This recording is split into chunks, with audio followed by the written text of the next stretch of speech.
News plus channel की सीधी बात में आप सबका स्वागत है। मैं हूं जीतू भाई पलिया। मेरी एक दोस्त है, पहचान वाली, मेरी अजीज दोस्त है। 1 साल भी नहीं हुआ है उनके पतिदेव का हार्ट अटैक में मृत्यु हो गई। बड़ी दुखी रहती थी, अभी भी बड़ी दुखी रहती है।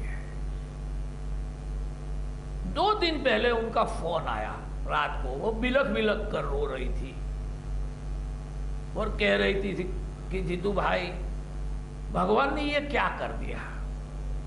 क्यों मुझसे मेरा पति छीन लिया गया? मैंने क्या बिगाड़ा था भगवान का? भगवान ने मेरे पे जो अंतिम आखिरी जुल्म करना था वो कर दिया। अब वो मेरा इससे ज्यादा क्या बिगाड़ सकता है? वो मुझे उठा क्यों नहीं लेता है? मैं नहीं जीना चाहती हूं। मैं आत्महत्या भी नहीं करूंगी और जीना भी नहीं चाहती हूं। बड़ी दुखी थी। मैं उनको सुनता रहा।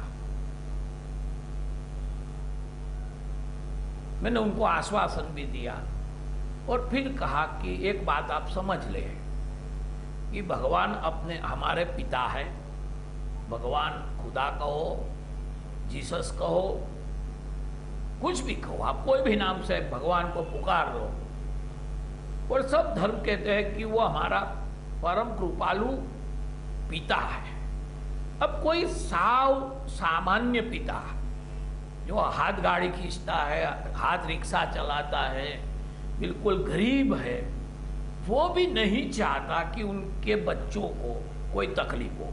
वो भी सब अच्छे से अच्छी खुशी देने का प्रयास करता है। उनकी जो भी शक्ति है उसके हिसाब से अपने बच्चों को खुश रखने का प्रयास करता है। अब पिता है हमारे, परम कृपालु पिता है, बड़े सर्वशक्तिमान पिता है।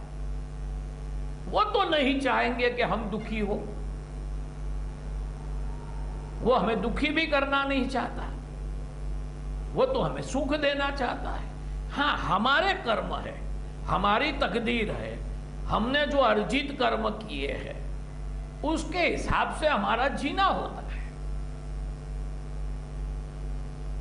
मैंने कहा कि आप जो कह रही हो कि भगवान इससे ज्यादा क्या दुख दे सकता था? मुझे अंतिम दुख दे दिया। द अल्टीमेट दुख जो मुझे मिलना था वो मिल गया है। अब मेरी जिंदगी में क्या रहा है? मैंने कहा कि अब थोड़ा सब्र करें। अच्छा तो नहीं लगता, मगर मैं दलील दे रहा हूं। माफ करें मुझे। आप मुझे पहले माफ कर दे तो मैं आपको एक दलील देना चाहता हूं कि आपका इससे भी बड़ा ज्यादा बुरा हो सकता था। इसे आप अंतिम बुरा मत कहें। बोले इससे क्या खराब हो सकता था? मेरी पूरी जिंदगी छीन ली भगवान ने, मेरे पति देव ले लिए। मैंने बोला सोचो, मैं दलील दे रहा हूं कि हो सकता था आपके पति देव न गुजर जाए, न गुजर गए होते, हार्ट अटैक में गुजर गए, हंसते हंसते गुजर गए, कोई तकलीफ भी ना गुजर गए।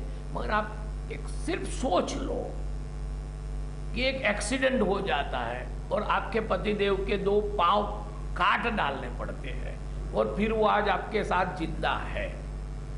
अभी जिंदा है आपके साथ, मगर उनके 2 पांव नहीं है।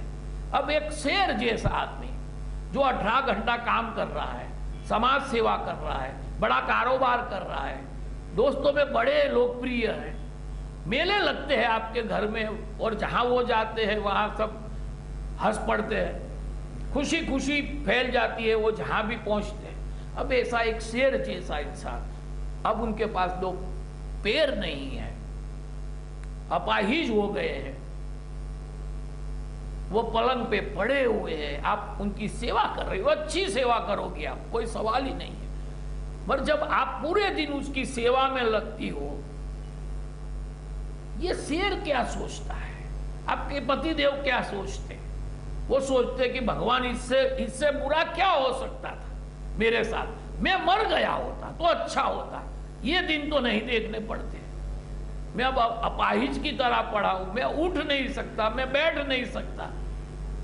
और मेरी इतनी प्यारी पत्नी 24 घंटों रात को भी ऐसी सोती है कि मुझे कुछ जरूर पड़ जाएगी, वो सो भी नहीं पाती है।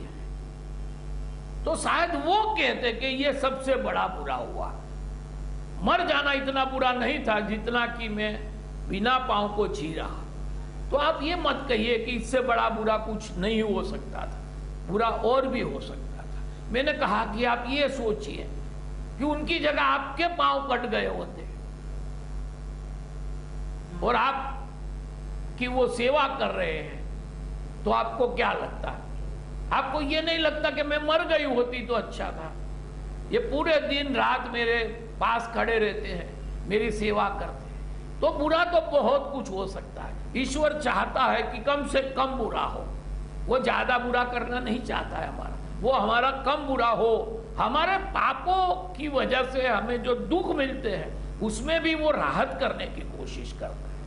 तो मैंने कहा कि आप ये मत सोचो कि इससे बुरा नहीं हो सकता था, ये अंतिम बुरा हो गया मेरे साथ। आपके साथ जो हुआ, आप दोनों की तकदीर थी, आप दोनों का लेखा जोखा था, आप दोनों का मिलने का एक समय मर्यादा थी, वो पूरी हो गई। वो चले गए, बड़े प्यार से चले गए, आपको देखते हुए चले गए, अच्छी सेहत के साथ। हार्ट अटैक आ गया, बहुत बुरी बात हुई, पर अंतिम क्षण तक वह बहुत अच्छी तरह से घूमते फिरते थे। तो ये मत सोचो कि बहुत बुरा हो गया। और मैंने कहा कि आप भगवान से कोई उम्मीद मत रखें। मैं हर एक जो भी इंसान सुन रहा है मुझे, और जो ईश्वरवादी है, जो ईश्वर में आस्था रखता है, उसे कहना चाहता हूं, उनका दिल तोड़ देना चाहता हूं कि ईश्वर कभी मदद नहीं करेंगे आपको। आप मत आशा रखो कि ये दुख से निकाल दे या मुझे ही उठा ले। नहीं, आप पर जो भी कुछ बीतेगी वो आपको सहन करना ही पड़ेगा। ईश्वर कभी किसी को मदद नहीं करता है। मैंने कहा कि कृष्ण भगवान की, मां देव की और पिता वासुदेव 34 साल जेल में रहे। उन्होंने 9 बच्चे जेल में पैदा किए, तो 18-19 साल तो वो हो गए। और कृष्ण भगवान जब 14 साल के हुए तब उनको छुड़ाया, तो 32-34 साल वो जेल में रहे। अब भगवान, जिसने भगवान को जन्म दिया, वो व्यक्ति अगर 34 साल जेल में रहती है और भगवान उसे कुछ मदद नहीं करते, तो आप क्या उम्मीद करते हो कि भगवान आपको मदद करेंगे? हमें जो अपने कर्म है वो भुगतने हैं, भगवान खुद भुगतते हैं। भगवान ने भी अपने कर्म भुगते, तो हमें अपने कर्म भुगतने हैं। और मैंने कहा भागवत उठा के देख ले आप। वो तो मान ही नहीं रही थी। मैंने कहा कि भागवत मैंने पढ़ा है, मैं कह रहा हूं आपको कि 14 साल तक जब भगवान ने माता पिता को छुड़ाया कंस के चुंगल से, 14 साल में एक भी दिन कृष्ण कभी जमुना किनारे बैठ के रोए नहीं कि मेरी माँ जेल में है, मेरे पिताजी जेल में, कभी नहीं रोए, कोई आंसू नहीं बहाया है। अब जो कृष्ण भगवान ब्रह्मांड के दर्शन करा देते हैं माँ को, वो जानते ही है कि मेरी माँ जेल में है, पर उन्होंने कभी अफसोस नहीं किया। कभी कोई गोपालक को नहीं कहा, कभी कोई राधा को या कोई सखी को नहीं कहा कि मैं कैसे हंसूं, मैं कैसे बांसुरी बजाऊं, मेरी माँ जेल में पड़ी हुई। उन्होंने 14 साल तक राग रागिनी छेड़ी, हंसते खेलते रहे। उनकी लीला आज भी हमें सुख देती है, वो बातें सुख देती है। भगवान ने कभी दुखा इजार नहीं किया कि मेरी माँ जेल में है। अब वो भगवान क्यों मदद करेंगे? अपने राम भगवान के पिताजी दशरथ महाराज बिलख बिलख के मर गए, इतना दुख में मरे हुए हैं। अब भगवान के पिता है और उनके साथ वशिष्ठ जी है जो भगवान के ही बराबर है, वो भगवान ही है वशिष्ठ जी। उनके होते हुए भी वो बिलख बिलख कर मरे, कुछ नहीं कर पाए। भगवान ने कुछ नहीं किया, मरने दिया पिताजी को, रोने दिया, कुछ नहीं किया। द्रौपदी को मदद की, कहा कि भाई द्रौपदी को मदद की, मगर वो प्रसंग तो नहीं रोका। भगवान चाहते तो द्रौपदी का वस्त्राहरण शुरू ही नहीं होता। भगवान जुआ ही नहीं खेलने देते, जुआ ही नहीं खेलने देते। जुआ खेलने दिया, द्रौपदी के वस्त्र खींचने लिए, द्रौपदी की इज्जत जाने की तैयारी आई, तब उन्होंने वस्त्र जरूर दिए, मगर वो बात रोक नहीं थी। द्रौपदी को भगवान स्वयं साथ में होते हुए भी पांडवों को 14 साल वनवास भुगतना पड़ा, और उससे पहले भी वो वनवास में रहे। सीता मैया राजकुमारी है। अब शादी के बाद वो जो 8-10 साल अयोध्या में रहे, फिर 14 साल वनवास भुगता, फिर आके 5-15 साल रहे होंगे रामचंद्र जी के साथ, और फिर वन में चली गई और पूरी जिंदगी वन में निकाली। राजकुमारी होते हुए भी सीता मैया कितने साल महल में रही? वो तो वनवासी ही थी, वन में ही रही, और भगवान ने कुछ नहीं किया।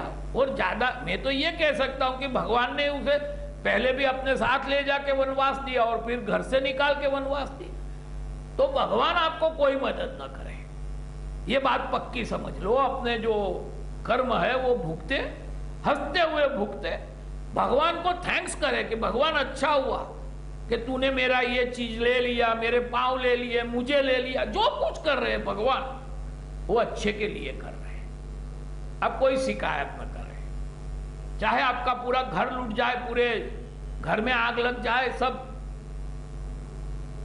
जो भी होना है वो हो जाए, आप स्वस्थ रहे। आप स्वीकृति करते, आप पूरा स्वीकार कर ले कि भगवान ने मेरा अच्छा ही किया है, इसके सिवाय हमारे पास और कोई चारा नहीं है।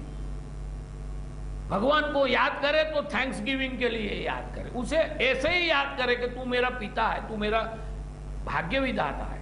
मांगे नहीं, वो देगा नहीं। मां को न दिया, पत्नी को न दिया, द्रौपदी को न दिया, पांडवों को न दिया, किसी को न दिया। खुद अपने यादवों को भगवान ने नहीं बख्शा, सबको मरवा डाले, कोई यादव नहीं बचा। सात्यकी उसका परम मित्र था भगवान कृष्ण का, उसे भी मरवा दिया भगवान, उसे भी बख्शा नहीं। तो भगवान हमें बख्शेंगे नहीं। स्वीकृति जो है वो स्वीकार कर ले और भगवान को थैंक्स कहे, बस इतना ही। आज सीधी बात में सिर्फ इतना ही। कल हम फिर मिलेंगे।